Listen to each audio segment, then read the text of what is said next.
There are too many games, frankly. It's impossible to play all the games that come out in any given amount of time. Between console exclusives, Steam releases, and itch.io games, there's just no way to play them all. How is a prospective gamer possibly to know what to play? Worry not, dear viewer. I have all the answers. Behold, the Finch patented two factors into knowing whether or not you should spend your time on a game. These are quality and agency. These two convenient factors can sort pretty much any way that you can find out about a game into two major camps. The first of our two qualities is quality. You don't want to play bad or at least boring games, so the way that you should find out about games hopefully reflects the quality of the game accurately. Things like game reviews do this effectively, as those consist of someone who has presumably played the game telling you whether or not the game is worth playing. But the issue that arises with something like a game review is that it is nearly equally difficult to choose what game review to watch as it is to choose what game to play. Ideally, the only way to know without a shadow of a doubt whether or not a game is for you is just by picking it up and playing it. However, out of all the games available, how are you supposed to trust that your time will be respected this way? This leads us to the other end of the spectrum. The easier it is for a game to become known to you, the better. As in a massive sea of games, how are you supposed to know the difference between The Witcher 3 and The Witch's Sexual Prison? This is where advertisement excels. Be honest, what about Raid Shadow Legends would you actually know, if not for adverts? Advertisement, as scummy as it can be, fulfills the method of least agency in our spectrum. However, you do get the worst idea of quality from it. Naturally, then, how is someone to find a way to learn about games that they may not have already heard of, while also ensuring a level of quality? The answer is recommendation. Here you find yourself at the behest of your peers, however, provided you actually like and trust that your peers have decent taste, then you're a-okay. But you know this already. If you've played a lot of games recently, chances are that you played at least one of them at the recommendation of a friend. I found some of my favorite series ever this way. It's how I was sucked into Destiny when I was 12, it's how I developed an interest in Red Dead Redemption 2, and it's entirely responsible for that 1 week last year where I played the entire Uncharted series. Since I have thoroughly enjoyed all of these games, I can say with confidence that, at least for me, a game recommendation is the best way to ensure a lack of agency in the knowledge of what game is going to be presented to you, while also ensuring that you're going to get a game with decent quality, because more often than not, you can just ask your friend questions about the game, and that will help highlight or illustrate the quality to you. I love recommending games and being recommended games, even if I might not play them or even buy them. I like the thought that someone wanted to share an experience with me that they enjoyed. So, dear viewer, I have a few game recommendations for you. I know you probably don't know me, but I promise my taste is good. I mean it, really. The three games I will present to you are games that I've played in the last year, all of them are accessible on current hardware, and all of them are on Steam or the PlayStation Store. They may be games you've never heard of, or maybe you've already played all of these games, and this video is useless to you. Regardless, in the spirit of sharing, let's begin. Something I forgot to mention in the intro, all of these games are meant to be, like, for anyone, really, so there's not going to be, like, a lot of very kind of hardcore gamer kind of things, like, this is very low gaming literacy for the three titles that I'm going to show you, but I promise they're all still good, they're just for everyone possible. Thank you for bearing with me. Bye. Valhalla Cyberpunk Bartender Action is a visual novel. Hey, wait, come on. Please come back. Please, look at me. Please come back. Don't leave. I promise it's good. I really mean it. I promise it's good. It's a really good game. I really want you to hear about it. Okay, thank you. It's a visual novel set in a cyberpunk world much like those featured in Blade Runner or Cyberpunk 2077, in which you engage with next to none of the elements of a cyberpunk dystopia outside of the events of the bar that you work at, the titular Valhalla. You experience this world through the eyes of Jill. Editing pinch here. I realized while I was editing this that in the script and in the initial recording, I didn't refer to Jill Stingray by her correct name, who is the main character in Valhalla Cyberpunk Bartender Action. No, instead I referred to her as Jill Valentine, as in the one from Resident Evil 2, They are not the same. You play as Jill Stingray in Cyberpunk, well, bartender action, not Jill Valentine. You experience this world through the eyes of Jill Valentine, a bartender who interacts with various colorful characters who could all probably lead their own game within this world. From sex worker robots to news site editors, every character that stumbles into Valhalla is interesting, which is important because you're talking to them for about 15 minutes at a time. Rather than just talking to patrons and coworkers, you do actually have to do your job, which in this case is mixing drinks. In this game, patrons will ask you to mix a drink for them occasionally, a short but fun minigame in which you search through your catalog to find the recipe for each drink, and then fulfill the requirements for the drink and give it to the customer.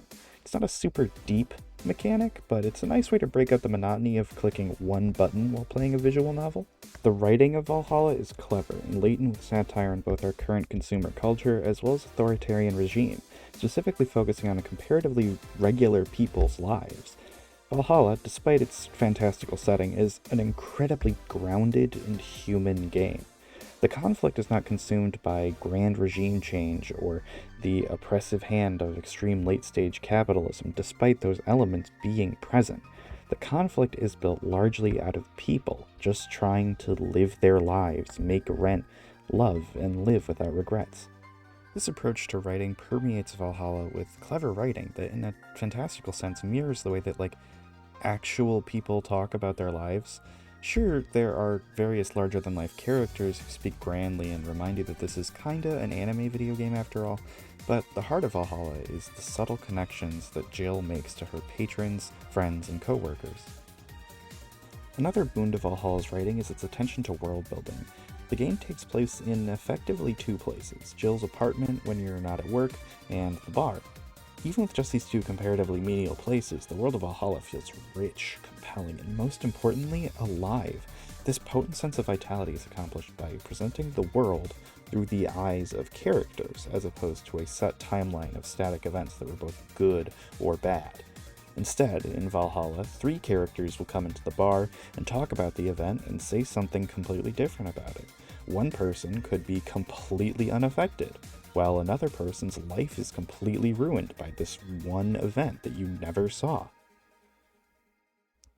Additionally, chat rooms and advertisements help to color your perspective of the world as well, as for almost any given plot point, present or past, there's about 5 different opinions on the matter, all of which presented by characters or organizations with their own motives, pasts, and ideals, creating an extreme gray area in regards to the story. The commitment to the player learning in a nuanced way about this world and how those in it are affected by it creates a deep and interesting commentary on topics they may have otherwise had an incomplete perspective of. And I firmly believe that Valhalla's biggest strength is this writing style for the aforementioned reasons. But that isn't to say that every other part of Valhalla isn't phenomenal. Valhalla's presentation is second to none in the visual novel genre in my opinion. Its pixel art is intricate and evocative while also calling on the best aspects of anime as an art style, namely its capacity for expressive portraits and vibrant character design. The color palette of Valhalla, and this may be biased, but really tickles that ooh, yeah, part of my brain. You'll notice that a lot of the colors in my model and my channel / stream design mirror a lot of the Valhalla color palette. And that's not entirely unintentional. This game is delicious to look at, and it's everything I want a stylized cyberpunk dystopia to look like. Additionally, the music in Valhalla is equally phenomenal, going so far as to allow you to cherry pick your favorite tracks from the OST composed by Garrod to listen to on shift. In fact, it's part of the nightly ritual, beginning the night. Choose the music, check the catalog, mix drinks, and change lives. Additionally, and this is somewhat of an aside, but Valhalla understands the fundamentally silly part of gender as it relates to cyberpunk. In a world in which you can basically swap out all your body parts just at will, gender is somewhat of a formality. There are several characters that for various reasons have swapped out their body parts. One patron is a brain in a tank, and they are treated with respect for their identity. Additionally, there's a fair amount of LGBT romance, so I can't help but enjoy it on the basis of good representation. But I promise that this isn't favoring Valhalla just because it has gay stuff. I'm favoring Valhalla because it has gay stuff and it does it 100% correct. All in all, Valhalla is probably my favorite visual novel, and unless something really blows my tits clean off, then I think it's going to remain that way for a long, long time. You should 100% play Valhalla Cyberpunk Bartender Action. It runs about 11 to 13 hours, and it's worth every minute of your time.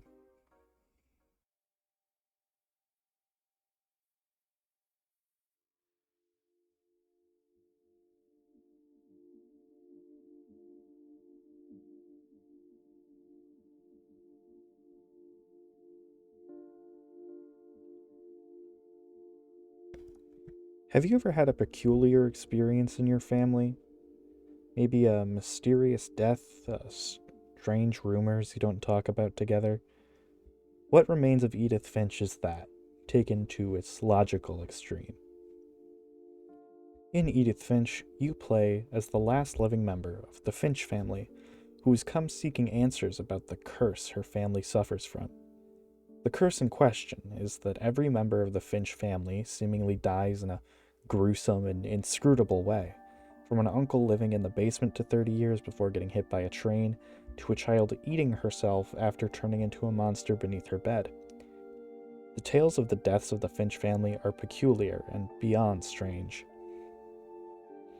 The actual gameplay of Edith Finch is that of a walking simulation through this incredibly vast and convoluted house, with various segments of simple gameplay that illustrate the deaths of one or more of the Finch family members.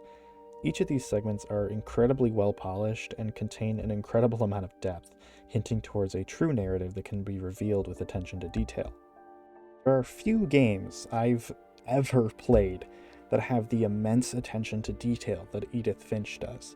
You can scrutinize anything in the game, any prop or object, and it will in some capacity inform your perception of a character, plot event, or future or past events. This immense and immaculate attention to detail is, in my opinion, Edith Finch's greatest strength. The game is a mystery at the end of the day, so the player should be encouraged to look around as much as possible and take everything in and to draw a conclusion. So it's a phenomenal feat that there's both so much stuff to use in your theory crafting, but also that most all of that stuff is useful for your theory crafting. The core of Edith Finch, its flashbacks, are all interesting, both from a story and gameplay perspective, with varying gameplay elements that color the family member's personality, as well as instill an appropriate sense of dread, considering that each of them will invariably end in a death. There are at least 3 segments that I wouldn't dare begin to spoil, as I think that they are the peak of this game, and it's better that you experience them for yourself. A great boon to Edith Finch is its length. The game clocks in close to 2 to 3 hours long, 4 if you really take your time.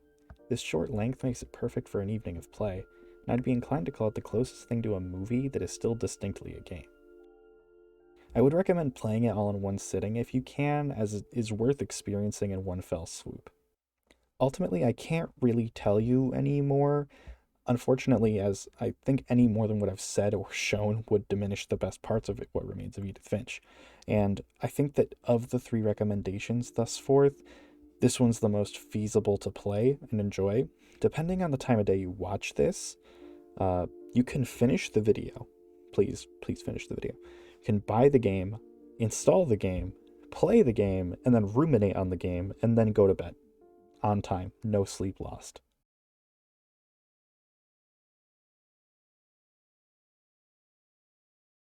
The final of our 3 main recommendations here today may come as a surprise, considering the last 2.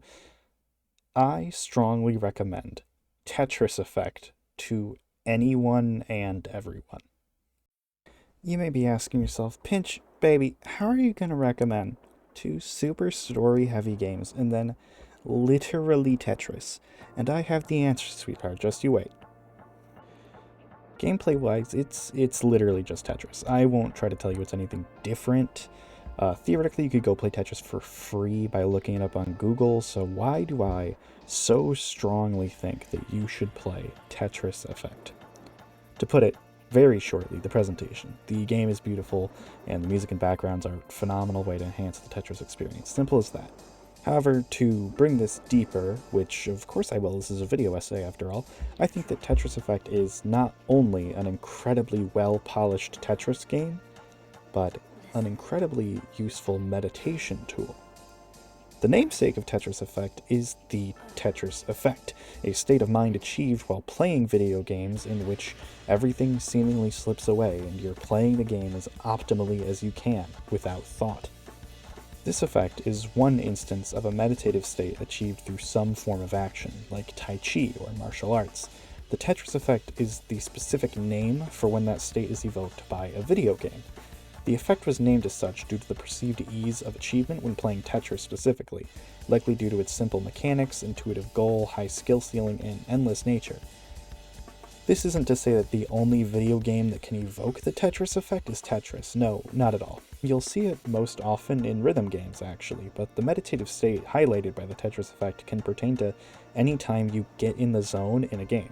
Whether this be a mastery of a split in a speedrun, or a combat flow state in an FPS, or a meditative full combo in a rhythm game. You can experience the Tetris effect in most games. However, there are few games more optimized to create the Tetris effect than Tetris Effect. Tetris Effect is specifically made with the intention to endorse a hypnotic state of gameplay, in which the player, after brief familiarization with the basic mechanics of Tetris, can go on a 100+ line run with very little thought as to the actual game itself. This is achieved by presenting the classic Tetris gameplay in a new light, with music, visuals, and sound effects that intend to make the Tetris part of a living world, whether that be beneath the sea, in the desert, or in the city. Tetris Effect aims to enthrall the player with visuals that are both intriguing, entertaining, and mesmerizing. Tetris Effect's polish of the Tetris formula also helps to this fact, as the main thing that can bring you out of the meditative state achieved by the Tetris Effect is perceived difficulty, and fighting the controls for any reason absolutely counts as perceived difficulty. On the DualShock 4 and DualSense controllers, Tetris Effect plays in a way I can only refer to as stream-like. Its button placement is intuitive, and every tool is available to the player at all times. I think you should play Tetris Effect, not only because I think the Tetris is fun and the visuals are pretty, but because the specific feeling of the Tetris effect is something you don't always get to come by, and with a bit of time, you too can slip into gaming's purest trance state. Additionally, it has a ton of content to shake up the traditional Tetris formula, as well as it's fun to be challenged in a very simple setting. I love it, you should love it, play Tetris Effect, please. So that's our 3, but I do have some honorable mentions that maybe aren't exactly for everyone, so I didn't feel that they were applicable to the specifically would recommend to everyone interested in gaming premise of this video. The first of our honorable mentions is Celeste, a tough-as-nails platformer following a girl attempting to climb Celeste Mountain to prove her worth to herself and overcoming her anxiety in the process. Its gameplay is crisp, fluid, and difficult, but it respects your time by respawning you immediately after you die. So in terms of difficult games, it is a great one if you want to hone your skills and build a greater patience for difficulty. Also, the girl's trans, it certainly helps. The next one I hadn't thought of until someone on Twitter posted it in a post I made asking what games you'd recommend to anyone, and that is Portal. Portal follows Shell, a test subject at Aperture Laboratories, as she fulfills various tests involving portals that are orchestrated by GLaDOS, a sociopathic AI who at this point is a beyond iconic figure in gaming. Portal is a generally low-stakes gaming experience and works phenomenally as a brain teaser. So if puzzle games are your vibe and you haven't yet played Portal, it's usually very cheap on Steam. Next, another I received from Twitter that I at first had considered impossible to recommend, but upon further thought would agree to a degree, Genshin Impact. Now, if you play Genshin regularly, you may be confused. How can you actually recommend this incredibly slow, addicting, predatory gacha game? Just like, how can you do that and have a good conscience about it? The answer, in my mind, is that if the player is very casual in their gaming pursuits and they just want to walk around a large, sprawling world with a lot to do, then Genshin is a phenomenal choice. Genshin has a slew of issues, especially for those with an addictive personality. However, with some restraint, Genshin is a great option for a relaxed, interesting story with strong online gameplay. And that's it. there are no more games I feel like recommending you at the moment. I think that gaming as a whole is an incredibly unique medium of art, as at every level, gaming's inherent interactive nature creates a unique environment for ideas to flourish, and I think that all of the games listed here are great examples of gaming's best. There are countless other games I could recommend to you, however, many games do require a level of gaming literacy to enjoy to their fullest, so I feel it would be better to focus on games to build gaming literacy, at least this time around. Maybe I'll make another video for us hardcore gamers, you know, we the boys here, you know? Alright, I'll see you in the next one. Love you. Bye. Hello everyone, we made it to the end of another video. I'm very happy to be here. As you can see, I have a new outfit, I've got a new background, got some more fan art. Well, okay, admittedly the one from Demon Blush I did commission, but I really like their work. I really like what they did with it, and I really like what my friend Tiny Tribble did with this work of me. It's really flattering, and I can't thank them enough for making this art for me. Follow me on Twitter. Honestly, it kind of feels like I'm more of a VTweeter than a VTuber, and it's a little annoying, but you know, you gotta plug those likes somehow. Thank you all again for watching this video. I really appreciate it. I hope that you do go and play some of those games that I mentioned. I think that they're really good, and if you have and could maybe vouch for the quality of them in the comments, that would be kind of cool too. I think that that'd be pretty neat, but you don't have to do that if you don't want to. Not at all. You don't have to do that. I'd be cool. I would like it a lot if you did, but you don't have to do that. Anyway, thank you again. It means the world that you watched this long. This one's a bit of a long one comparatively to, especially considering that my Going Under video from 2 weeks ago was, what, 8 minutes long? Not even. Regardless, thank you again. I love you all. You are all my pockets. Thank you so much. I will see you in the next one, and follow me on Twitter. There's going to be some big news in the coming days. You're going to want to see it. Please. Please. I mean it. You really want to see it. Okay, I love you. Bye. Oh my God, bro. Oh, hell no, man. What the fuck, man? Get your ass on, boy.